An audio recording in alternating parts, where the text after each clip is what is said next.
So Young Thug and members of YSL just got hit with a RICO charge. And for those of you who don't know what a RICO charge means, you basically SOL. There's no getting out of this. There's no return. The likelihood of you coming out of this unscathed is 0.1%. By the time you're in cuffs and you get hit with a RICO charge, it's done. It's a done deal. There's no further collection of evidence that needs to be got. Like, they got you. You finished. And generally, I would look at stuff like this and think of how pre-existing systemic conditions led Young Thug down this path, how the predisposition to violence in street life, regardless of how business opportunities from the entertainment industry could change your life, your family's life, the generations that come after you, how there is this like almost a natural predisposition to the culture, so to speak.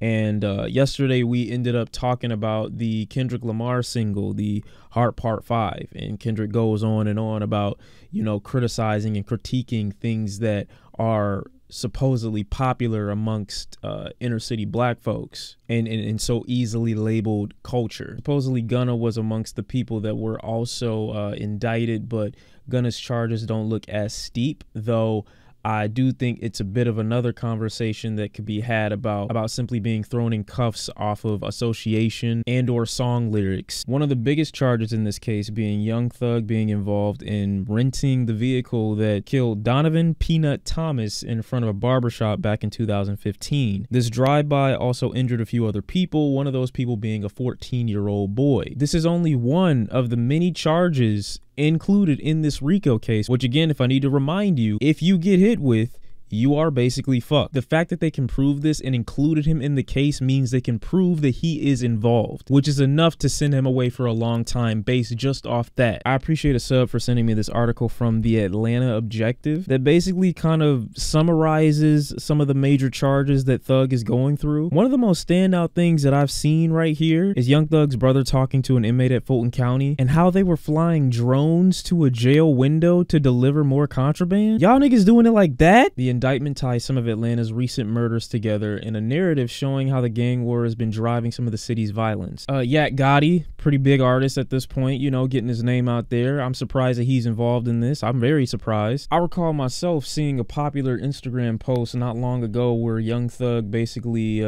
insinuates that he had the drop on Lucci at the mall. Not only did Young Thug get the drop on him that day, Yak Gotti was standing on Lucci's car outside the mall. So the attempt on Lucci's life in prison, not once but twice, makes sense. And I think to myself, I, as someone who isn't involved, someone not from Atlanta, someone that isn't in the know about Young Thug, Lucci's, Yak Gotti's, YSL, YFN's beef, can gather this much information off of a few Instagram posts. The info that the feds likely have on you if they're willing to bring about RICO charges is so much more difficult trying to get away with this shit when you post all of it in all of your encounters on social media. There is a history, there is a log, okay? Just because you post it and it runs out of time on your Instagram story doesn't mean it goes away. Call it a digital footprint. There's no reason you should be doing stuff like this when you are as big as you are. Not even from a philosophical point of view, like God has blessed you so much, you should be focused on your blessings. But on some logical, it's significantly harder to get away with doing shit like this when you are as high profile as Young Thug,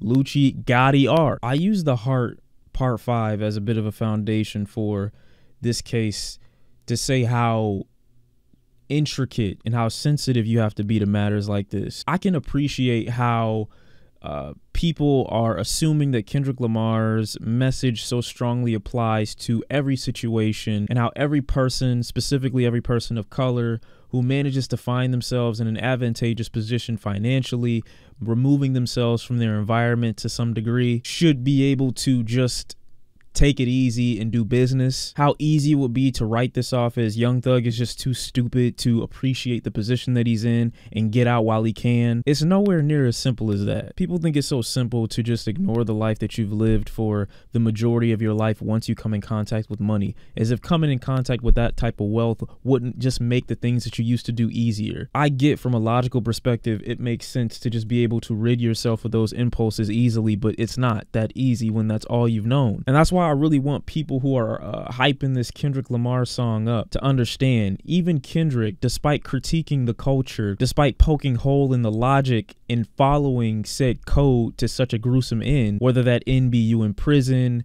you facing these RICO charges, you dying, he still set a foundation in the beginning of said song by saying, I come from a generation of pain where murder is mine. Make the wrong turn be a will or the will alignment. All of these things are included to not only get you to understand that the life that is being lived is objectively bad, but to also be sympathetic in your view towards these situations, because it's not that easy to just drop. I mean, the fact the majority of Young Thug's hardcore fans know about the Lil Wayne shooting that happened back in 2013, I mean, this isn't brand new information. This isn't shocking. And to someone that is as high profile as Thug is, it should be shocking to the average everyday individual if you're moving in a way that rids you of suspicion. But if we know this much information and he's getting hit with a RICO, you don't think that the feds know everything that he's been doing since then? Up until now, he's not getting out. And even if I wanted to go with just the logic of, oh yeah, these dudes are rich, why are they doing this? They shouldn't be needing to engage in criminal activity. If they have these charges, they've been watching them since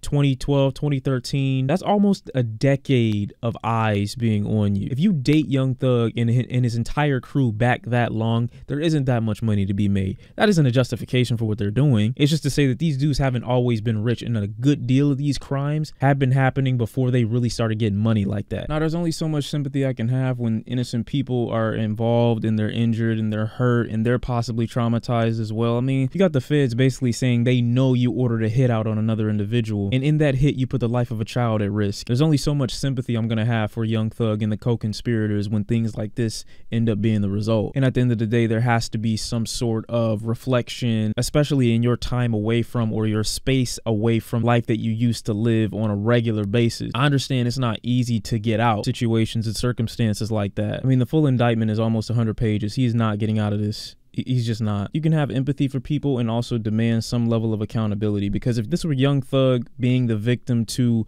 a drive-by, let's say somebody ordered out the hit on him and he was the victim instead of this Donovan, y'all will be making think pieces about how violence in the hood is too much, and even as celebrities and famous rappers, these people aren't safe. Y'all be having these tragic backstories, and I get how much he's given to music, but just because you contribute to music doesn't mean you don't also contribute to the problem. And I think Young Thug and this whole indictment, these RICO charges being such a shining example of everything that Kendrick Lamar was saying in that song recently, just a little chilling, you know what I'm saying? If anything, I'm extremely sad for his family. I mean, Young Thug being the centerpiece for so much success, he's the centerpiece for so much financial stability for a lot of people, and that amount of opportunity kind of going away like that kind of puts the rest of them at risks to the same things that he was predisposed to as he was young. He's got 9, 10 kids, a bunch of different family ties. Him going down is a ripple effect. You know, so when people say it's sad for Young Thug to be in the position that he's in, I understand from one point, a lot of people are looking at it just from the sense of, oh, he's Young Thug, he's a great singer, or he's a great rapper. But a lot of people are looking at it from the perspective of when he goes down, there are going to be 10, 20, 30, 40, 100 people that go down, not who participated in the crime, but people who will be affected based solely off of the fact that they can no longer support themselves. And now their predisposition to the same life that he unfortunately is facing the consequences of is higher. It just is. I don't really know what to make of this. I don't know what I have hope for in this situation. I don't know what the best outcome would be.